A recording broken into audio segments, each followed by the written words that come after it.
Dans un petit village au cœur de l'Auvergne, blotti entre des collines verdoyantes et traversé par une rivière aux eaux limpides, le temps semble ralentir le long des rues pavées usées par les ans et des bâtisses séculaires dont chaque fissure, sur des façades aux couleurs délavées, renferme des souvenirs d'une époque révolue. C'est là que vit Madame Germaine, une dame de 78 ans, aux cheveux blancs comme neige et au regard doux, empreint de la sagesse acquise au fil des décennies. Son sourire discret s'ouvre rarement en grand, mais il recèle une tendresse capable de réchauffer les cœurs les plus transis. Son quotidien, minutieusement organisé, se résume à l'entretien de sa modeste maison de bois et de briques apparentes, ainsi qu'aux liens profonds, presque symbiotiques, qu'elle entretient avec son fidèle compagnon à quatre pattes, Toby. L'habit, chien, au pelage doré mêlé de nuances caramel, de taille moyenne et à la musculature solide, possède un museau allongé et un regard vif qui semble saisir chaque mot murmuré par sa maîtresse. Il n'est pas simplement un animal de compagnie accueilli par besoin ou solitude. Il est l'incarnation même d'une loyauté sans faille et d'une sensibilité aiguë, capable de percevoir les moindres variations de l'humeur et de la santé de Madame Germaine. Ensemble, ils partagent un lien affectif si profond qu'il va bien au-delà d'une simple cohabitation ou d'une dépendance mutuelle. Pour cette dame aux mains tremblantes et aux pas hésitants, Toby dépasse la définition du simple animal domestique. Il est le confident silencieux de secrets jamais confiés à autrui, le protecteur infatigable qui aboie au moindre inconnu s'approchant du portail rouillé, et plus encore, un lien tangible et chaleureux avec un passé qui s'éloigne toujours davantage, construit sur près d'une décennie de souvenirs, de joies partagées et de difficultés surmontées sous le même toit. La maison, simple construction de bois, est située dans une ruelle paisible, à l'écart de la place principale. Elle abrite à elle seule l'histoire d'une vie entière. Des photos jaunies, accrochées au mur, montrent le mari défunt de Madame Germaine, ses enfants partis à Paris en quête de perspective, et le petit Toby, arrivé en chiot apeuré, un jour de pluie, devenu depuis le centre de l'univers de la vieille dame. Les voisins sont habitués à voir la paire marcher lentement chaque matin sur la place du village. Elle avance prudemment, appuyée sur sa canne de bois sombre, tandis que le chien, toujours aux aguets, chemine au plus près de ses jambes, comme s'il calquait chaque pas sur le rythme de sa maîtresse. Un hiver particulièrement rude s'abattit soudain sur la région, plongeant le village dans un froid cinglant et semant l'angoisse et l'impuissance. Les températures chutèrent à des niveaux alarmants, accompagnés de rafales glaciales s'infiltrant jusque dans les demeures les mieux isolées. Les médias locaux ne cessaient d'alerter la population quant au risque d'hypothermie, surtout pour les personnes âgées et fragiles, tout en encourageant la solidarité de voisinage. Cette communauté, fière de son sens de l'entraide, se retrouva confrontée à une menace grandissante pour la santé et la sécurité de tous. L'isolement s'intensifiait, surtout pour ceux qui vivaient seuls et manquèrent de moyens. Les rues, ordinairement animées et accueillantes, se vidèrent, les portes et fenêtres se fermant hermétiquement au vent glacial qui sifflait entre les ruelles et laissait derrière lui un sentiment de désolation et d'abandon. Affaiblie par une récente pneumonie, Madame Germaine supportait de plus en plus mal cette vague de froid. À chaque mouvement, ses os paraissaient se plaindre et la toux persistante qui l'épuisait depuis des semaines empirait sous l'air glacial filtrant par les fentes de ses vieilles fenêtres. Le petit chauffage électrique de sa chambre ne suffisait pas à chasser le froid qui envahissait chaque recoin. Dans son réfrigérateur presque vide, il ne restait que quelques provisions de base, loin de couvrir ses besoins pour les jours à venir. Quant au téléphone portable offert par ses enfants, il gisait, déchargé, dans un tiroir, la coupant davantage du monde extérieur. C'est alors qu'une panne électrique inopinée, due à la surcharge du réseau provoquée par la surutilisation des chauffages dans le quartier, plongea brusquement la maison de Madame Germaine dans le froid et l'obscurité. Une large partie du village fut affectée, ce qui compliqua encore les secours et les gestes d'entraide. Cette nuit-là, tandis que le thermomètre atteignait des records négatifs, l'angoisse s'installa dans la demeure glaciale. Les doigts, tremblants de la vieille dame, avaient le plus grand mal à allumer les bougies qu'elle venait de trouver dans un tiroir de la cuisine, et son souffle formait de petits nuages de vapeur dans l'air glacial.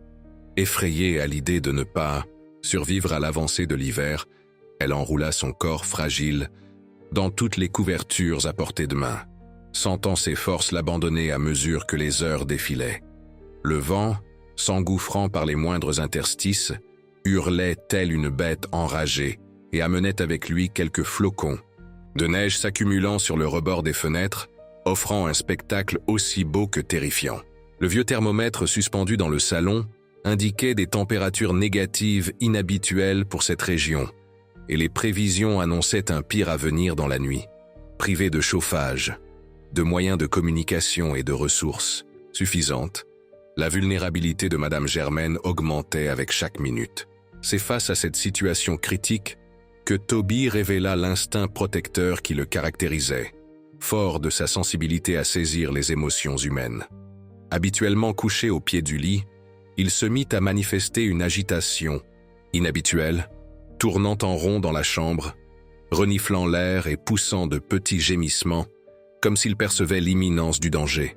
Son regard, profondément attentif, passait de la porte d'entrée à sa maîtresse, recroquevillée sous les couvertures et frissonnante de froid. Sans hésiter, mu par un réflexe qui trahissait l'ampleur de son attachement, Toby choisit de protéger sa maîtresse plutôt que de chercher son propre confort. Plutôt que de se blottir à un endroit plus chaud, il se plaça résolument devant la porte de la chambre, faisant barrage de son corps à l'air glacial qui menaçait d'investir l'espace. Serré contre l'ouverture, il utilisait sa propre chaleur pour bloquer le courant d'air, renonçant à son bien-être au profit de celui de Madame Germaine. Les heures s'égrenaient douloureusement, et le froid ne cessait de s'intensifier. Toby, immobile, luttait pour maintenir sa position, tandis que le froid insidieux s'attaquait peu à peu à son organisme. Son pelage, d'ordinaire si glaçant, s'hérissait sous l'effet du gel, et ses muscles se mettaient à trembler malgré sa détermination. Malgré l'épuisement qui le gagnait, on lisait dans ses yeux la volonté farouche de tenir bon, de poursuivre son rôle de gardien de chaleur, coûte que coûte. Grâce à ce sacrifice silencieux, sa maîtresse, protégée par ce bouclier vivant, put subsister durant cette nuit qui paraissait interminable. Les aboiements étouffés de Toby résonnèrent par moments dans le quartier endormi, semblables à un appel à l'aide qui éveilla la conscience de certains voisins. Dans ce village modeste, où la solidarité n'avait jamais complètement disparu, ces sons, même feutrés, éveillèrent la compassion et poussèrent à l'action. Aimé, un jeune charpentier reconnu pour sa générosité, fut l'un des premiers à s'alarmer, malgré les tracas que le froid extrême lui infligeait déjà. Il contacta aussitôt Élise, infirmière dévouée du centre de santé local. Et tous deux, comprenant la gravité de la situation de Madame Germaine, s'équipèrent en urgence de lampes, de couvertures thermiques et d'un petit groupe électrogène portable, décidés à lui porter secours sans délai. Le trajet jusqu'à la maison de Madame Germaine fut éprouvant. Le vent mordant et la neige tombant en fins tourbillons rendaient la marche difficile. Pourtant, Aimé et Élise avançaient courageusement, animés par la certitude qu'il fallait agir au plus vite pour sauver la vieille dame qu'ils estimaient tant. Arrivés devant la demeure, ils frappèrent à plusieurs reprises, sans réponse. Ils finirent par forcer discrètement la porte arrière qui céda sous les épaules d'Aimé. À l'intérieur, le froid était polaire, le givre se formant déjà sur les meubles et les murs. Guidés par le souffle à peine audible provenant d'une pièce adjacente, ils découvrirent la chambre de Madame Germaine. À peine avaient-ils entrouvert la porte qu'ils restèrent figés devant un tableau dont ils se souviendraient toute leur vie. La vieille dame, recouverte de couvertures, livide et aux lèvres bleutées, leur lançant un regard chargé d'espoir malgré son état critique. Là, obstruant l'entrée, gisait le corps de Toby, terrassé par le froid. Ses membres raidis, ses yeux mi-clos et son museau tourné vers sa maîtresse témoignaient d'un ultime élan de protection et d'amour inconditionnel. La position du chien, tout contre la porte, traduisait son sacrifice plus qu'un simple réflexe animal, un choix consciencieusement guidé par la fidélité et la dévotion. Élise se précipita auprès de Madame Germaine pour la réchauffer à l'aide de couvertures thermiques et de boissons chaudes, tandis qu'Aimé s'affairait à faire fonctionner le groupe électrogène portable dans l'espoir de rétablir un chauffage minimal. La lutte pour sauver la vieille dame fut âpre, et de nombreux instants d'inquiétude la traversèrent, mais le dévouement des deux sauveteurs et la robuste volonté de vivre de Madame Germaine portèrent bientôt leurs fruits. Le corps inanimé de Toby fut délicatement déplacé et recouvert d'un drap propre, dans un geste d'hommage à sa bravoure, silencieuse. Ce moment, pétri d'une émotion presque palpable, rendait compte de la valeur inestimable de l'acte du chien, dont le souvenir marquerait à jamais Aimé et Élise. Une fois Madame Germaine stabilisée, ils décidèrent de la conduire à l'hôpital du bourg voisin pour un suivi médical approfondi. La nouvelle de ce drame, alliée au sacrifice magnifique de Toby, fit rapidement le tour du village, suscitant une vague de solidarité. Des habitants visitèrent la vieille dame à l'hôpital, apportèrent des paniers de provisions, des vêtements chauds, des couvertures, et proposèrent même de rénover sa maison pour la rendre plus adaptée aux températures hivernales. Rapidement, l'histoire du chien qui avait donné sa vie pour protéger sa maîtresse transcenda le simple récit tragique et devint l'étincelle d'une transformation profonde de la conscience collective. L'héroïsme de Toby fut considéré non seulement comme un acte bouleversant, mais comme la preuve éclatante que l'amour et l'esprit d'entraide sont capables de renverser même les situations les plus désespérées. Dans les jours qui suivirent, chacun se mit à raconter comment l'atmosphère du village semblait, depuis cette nuit-là, baignée d'une énergie nouvelle, apte à raviver la bonté souvent endormie chez des gens pris dans leurs occupations quotidiennes. Le souvenir de Toby se mua en symbole de cette force altruiste, prouvant que, même sans raisonner comme un humain, un animal pouvait insuffler une véritable révolution des cœurs. Emportés par cette prise de conscience, les habitants engagèrent un renforcement général des réseaux de soutien pour les personnes âgées isolées, créèrent des systèmes d'alerte en cas d'urgence et se dotèrent de protocoles pour anticiper les hivers rigoureux. Des groupes de jeunes bénévoles se formèrent, prêts à rendre visite régulièrement aux anciens, à faire leurs courses et à entretenir leur maison. De leur côté, les commerçants locaux offrirent des équipements de sécurité et améliorèrent gratuitement le système de chauffage de certains foyers. Les vétérinaires, eux, organisèrent des consultations gratuites pour les animaux appartenant aux personnes âgées, reconnaissant ainsi l'importance cruciale de ces compagnons de vie. Dans les écoles, la fable de Toby devint un épisode, clé du programme d'éducation à la citoyenneté. Enseignants et élèves étudiaient ce récit pour en tirer des leçons de bienveillance et de responsabilité partagée. Les enfants, touchés par le courage du chien, dessinèrent et rédigèrent des petits textes en son honneur, perpétuant son message et construisant une nouvelle culture d'entraide pour les générations futures. Au fil des semaines, le village, ému par la reconnaissance de ce sacrifice, organisa spontanément une cérémonie sur la place centrale, sous le couvert d'arbres centenaires et de parterres de fleurs préparés avec un soin particulier. L'événement, annoncé sur des affiches colorées et relayé par les radios locales, devait célébrer la mémoire de Toby.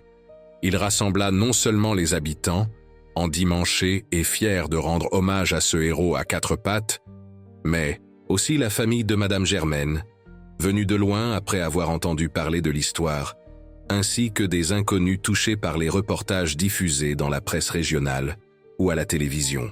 La date choisie coïncidait avec le jour où Madame Germaine, enfin rétablie, put quitter l'hôpital et honorer celui qui avait tout donné pour la sauver. La place, jadis simple lieu de passage, se mua en un sanctuaire de souvenirs et de gratitude. Des guirlandes colorées claquaient dans un vent déjà plus doux avec l'approche du printemps, tandis qu'en son centre trônait une petite statue de bronze représentant Toby dans sa posture de défense. Réalisée par des artisans du village, cette sculpture visait à graver dans le temps ce geste inouï. Cette cérémonie alla bien au-delà d'un simple hommage aux chiens disparus.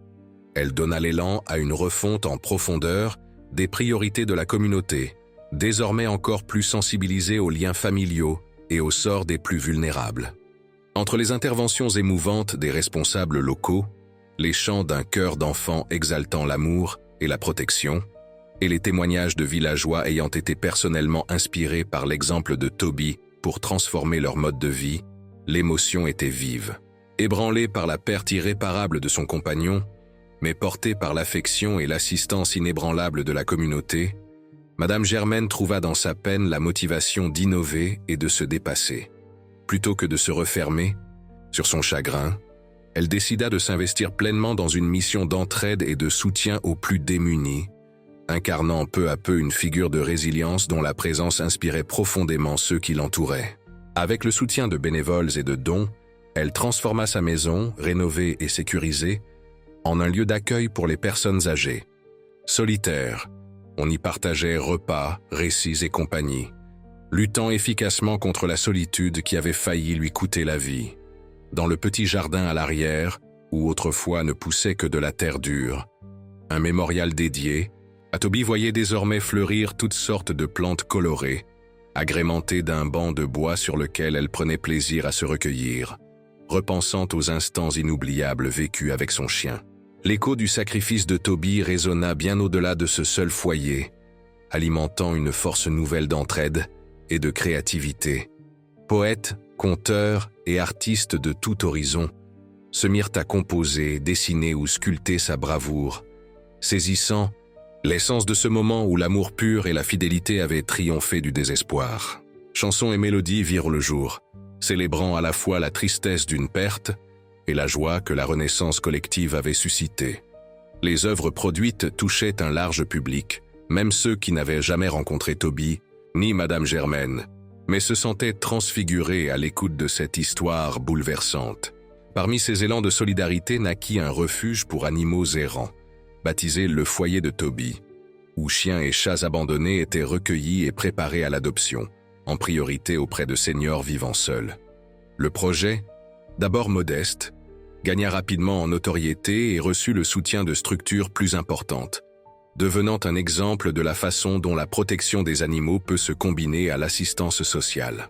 Des vétérinaires bénévoles y prodiguaient des soins gratuits et des psychologues y élaboraient des programmes de zoothérapie, proposant régulièrement des visites en maisons de retraite ou en hôpitaux, offrant réconfort et chaleur humaine à ceux qui en avaient le plus besoin. L'école locale, à son tour, incorpora le récit de Toby dans ses cours d'éducation affective et citoyenne, où l'on expliquait aux élèves que chaque acte de gentillesse pouvait engendrer un impact considérable. Les enfants, sensibilisés, dès leur plus jeune âge, grandissaient en privilégiant la solidarité et en valorisant les liens qui unissent les êtres, qu'ils soient humains ou non, ce qui laissait présager une génération plus consciente et empathique. Ainsi, ce qui s'annonçait comme une tragédie figée dans la nuit glaciale se mua en une résurrection collective, prouvant que le sacrifice né de l'amour était capable d'attiser la flamme de la fraternité dans les cœurs les plus éteints. L'histoire de Toby n'était plus une simple anecdote.